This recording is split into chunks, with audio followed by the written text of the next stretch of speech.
Olá, como vão?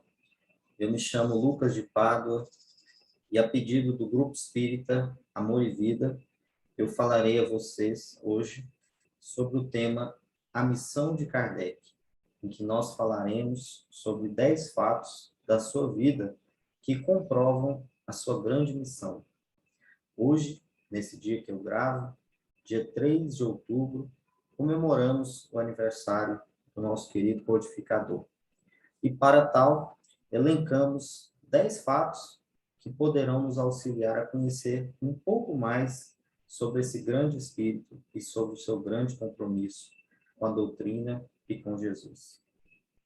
O primeiro fato que eu gostaria de trazer ao conhecimento de todos é que Kardec começou a se dedicar à doutrina espírita a partir dos seus 50 anos e levou mais de 10 anos para concluir a sua obra. Esse é um fato muito interessante porque demonstra o quanto Kardec foi preparado para assumir aquele compromisso. Kardec precisou passar por uma série de fases e etapas da sua vida em que ele se dedicou com muito afinco aos seus estudos, tendo se tornado um professor muito respeitado dentro do conjunto dos cientistas, das pessoas que se dedicavam ao estudo, à ciência daquela época. Então, Kardec precisou ganhar notoriedade, precisou ser conhecido, reconhecido pelos seus pares, para que aquela mensagem, para que aquele conteúdo que ele traria pudesse ter um mínimo de relevância ou que pudesse chamar a atenção daqueles seus pares. Então, foi de suma importância que ele tenha iniciado o seu trabalho naquele momento da sua vida por conta dos relevantes serviços e trabalhos que ele já havia feito. Hippolyte Léon Denisard Rival, que era o seu nome, nasceu no dia 3 de outubro de 1804, às 19 horas, na cidade de Lyon, na França. Seu pai era Jean-Baptiste Antoine Rival, que era um magistrado, um juiz, e a sua mãe, Jeanne Duhamel, era professora. A sua esposa, Amélie Gabrielle Baudet, também era professora. Nós podemos dizer que Kardec foi professor, escritor, filósofo e cientista. Faleceu no dia 31 de março de 1869, com 64 anos de idade. O segundo fato que nós queremos trazer sobre a vida e a missão de Kardec é que ele acreditava que as mesas girantes mexiam por eletricidade.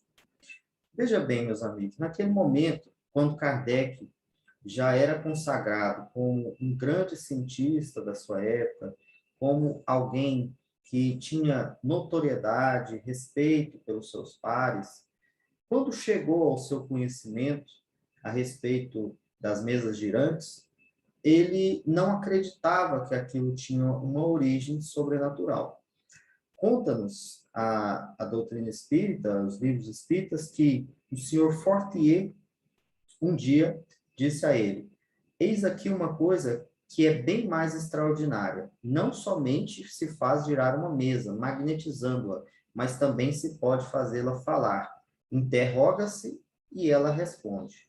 Então, o rival, depois se tornaria Allan Kardec, seu pseudônimo, disse: eu acreditarei quando vir e quando me tiverem provado que uma mesa tem cérebro para pensar, nervos para sentir e que se pode tornar sonâmbula. Até lá, permita-me que não veja nisso senão uma fábula para provocar o sono. Então, observem que, num primeiro momento, o Kardec ele teve uma impressão de incredulidade diante daquela situação. De fato, como um cientista, ele não poderia se deixar levar pelas lendas, pelas fábulas, por aquilo que as pessoas traziam e diziam. Ele queria constatar com seus próprios olhos, com a sua análise, através dos seus instrumentos, através dos estudos que ele detinha, para então tomar a sua própria conclusão. E naquele momento, as mesas girantes, elas estavam sendo utilizadas como um artefato de entretenimento.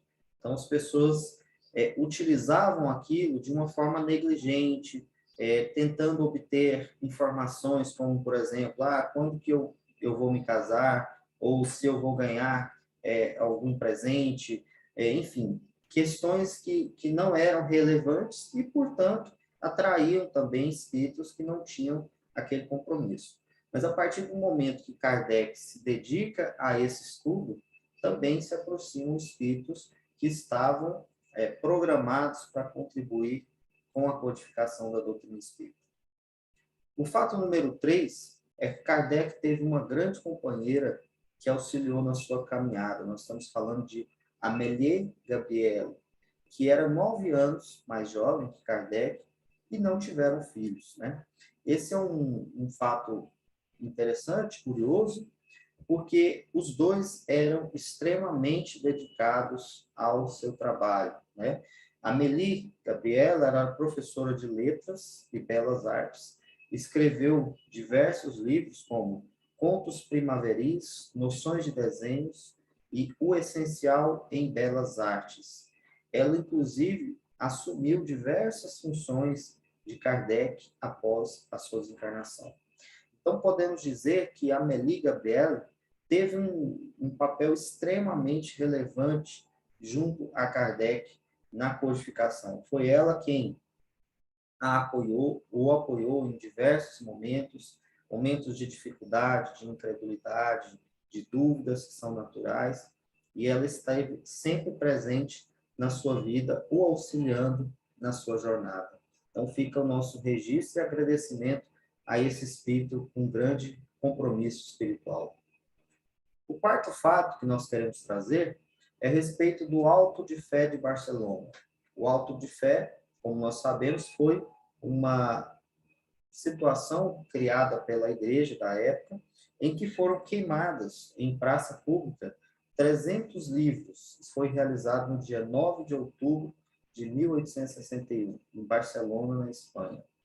E um daqueles livros que foram queimados era exatamente o Livro dos Espíritos, a primeira obra de Allan Kardec. E o fato é que essa situação auxiliou na divulgação do livro, porque gerou curiosidade entre aqueles que observavam aquele fato.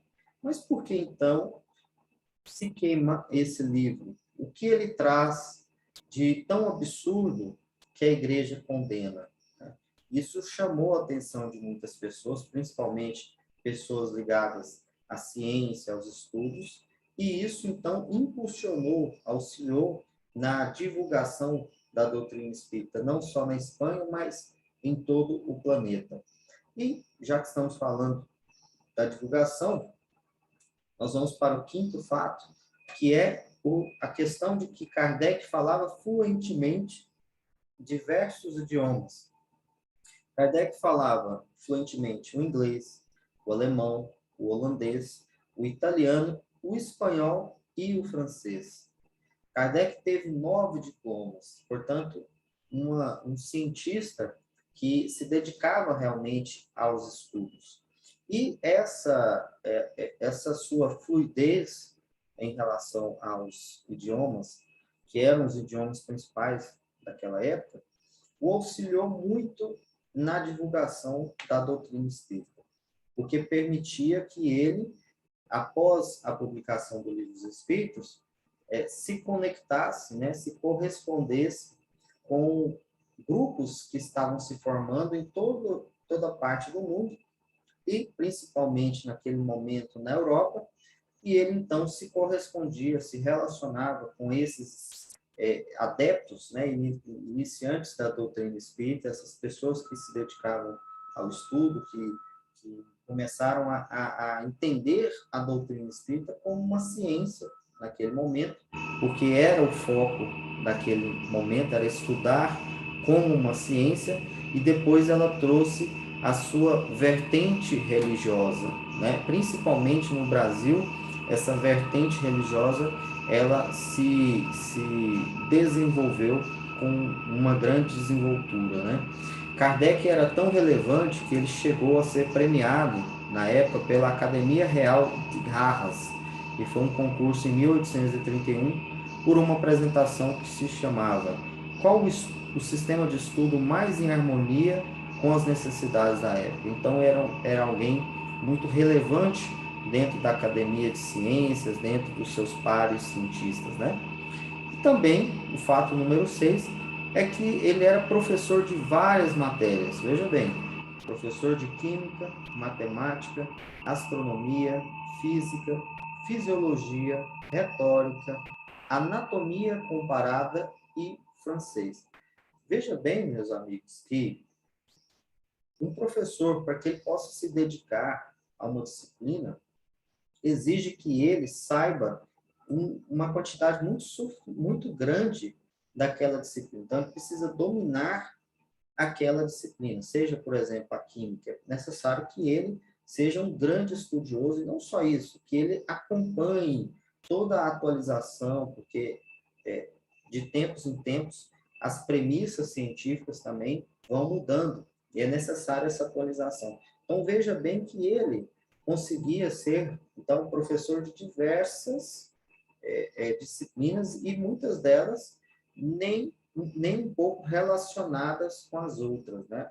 Nós temos disciplinas aqui de humanas, de exatas, de biológicas, então era, de fato, um cientista, alguém que detinha um conhecimento muito grande sobre a ciência de modo geral, né?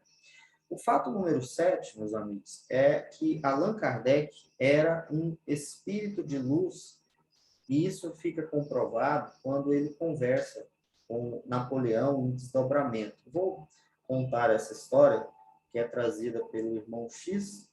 Nós sabemos que é o nobre escritor Humberto de Campos. Conta-nos Humberto de Campos que, no alvorecer daquele novo século que se iniciava, uma legião de grandes espíritos nobres, espíritos de luz, se reuniam no plano espiritual. O objetivo desses espíritos era dialogar e planejar as suas ações em prol daquele novo século, sobretudo os seus compromissos relativos à França daquela época, que ocupava um papel de grande relevância dentro do cenário mundial. Então vieram espíritos com grande compromisso espiritual, e chega então a essa legião de espíritos reunidos a figura de Napoleão. Napoleão já estava encarnado, já vivia na França, e foi até essa reunião em desdobramento. Então, estava em sono e foi, então, participar dessa reunião. E quando Napoleão chega, diversos espíritos que ali estavam, né, o reverenciavam com um certo equilíbrio, com certa tranquilidade, porém, o reverenciavam pelo seu compromisso naquela época, que era um compromisso de grande relevância. De igual modo, conta-nos a história que chega um determinado momento em que desce um espírito de grande evolução espiritual, uma luz que penetra aquela sala, que preenche aquela sala. E assim que esse espírito chega, ele se aproxima daquele espírito de luz, se aproxima de Napoleão, e Napoleão então toma um susto muito grande e reverencia aquele espírito de luz. Aquele espírito de luz diz então a Napoleão que ele tivesse cuidado com a vaidade, é que ele poderia ser o seu grande problema. Conta-nos depois a história contada pelo irmão X, que aquele espírito de luz que foi reverenciado por Napoleão era exatamente Kardec.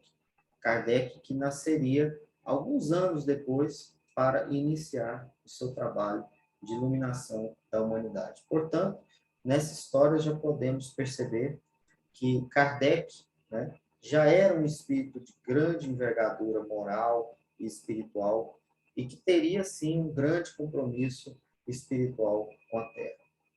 O fato número 8, que nós vamos contar, também uma curiosidade, aconteceu na Bahia em 1865, quando foi publicada uma crítica ao Espiritismo, e Kardec escreve sobre isso na Revista Espírita, o que comprova que Kardec acompanhava o movimento espírita em todo o mundo, inclusive no Brasil. Foi na Bahia que começou, talvez, os primeiros seguidores, os primeiros adeptos da doutrina espírita.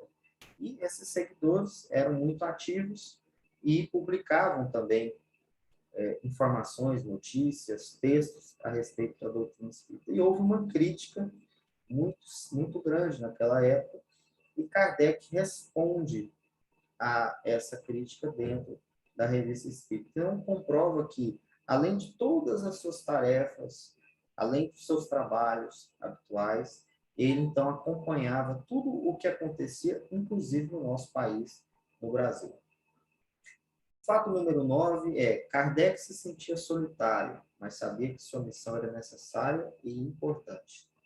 Meus amigos, nós sabemos que os espíritos que têm grande compromisso espiritual, muitas vezes eles sentem dúvidas, eles passam por dificuldades, eles questionam. E é muito importante que esses momentos, inclusive, aconteçam para reforçar a sua missão e o seu compromisso. Isso não era diferente com Kardec. Muitas vezes Kardec tinha dúvidas, muitas vezes ele se questionava, mas as situações que aconteciam com ele, as pessoas que apareciam para ele em agradecimento, a trazer conforto, em diversas situações que ele vivenciou, ele confirmou o seu compromisso e seguiu firme na sua jornada. E nós vamos comprovar isso através do fato de número 10, porque Kardec era muito perseguido. Um dia, ele recebeu uma carta, e essa carta confirmou aquilo que ele tinha dúvida. Confirmou que ele realmente tinha um grande compromisso espiritual. Nessa carta, que falava sobre um homem que havia perdido a sua esposa, ele vai até uma ponte para cometer suicídio. E assim que ele põe a mão em cima da ponte, ele encontra um livro. Ele pega esse livro, lê a sua dedicatória e diz: esse livro salvou a minha vida. Naquele momento, aquela pessoa tocou o seu coração. Ele, então, pega aquele livro, começa a ler, e mais uma vez aquele livro salva a vida de alguém. Kardec ficou muito tocado com essa carta. Isso reforçou muito o seu compromisso espiritual, e a partir daquele dia ele se dedicou ainda mais à sua jornada. Nós ficamos pensando quantas vidas não têm sido salvas pela doutrina espírita, quantas vidas não são salvas pelos livros trazidos por Kardec. Que todos nós possamos nos lembrar com amor, com carinho, desse Espírito que trouxe grande luz às nossas vidas. Nossa gratidão a Kardec pela sua jornada e o nosso agradecimento a todos os trabalhadores da doutrina espírita em todas as partes do globo, todas as partes do nosso universo, que se dedicam incansavelmente à divulgação da doutrina do Cristo. Muito obrigado a todos, que todos estejam em paz. Obrigado.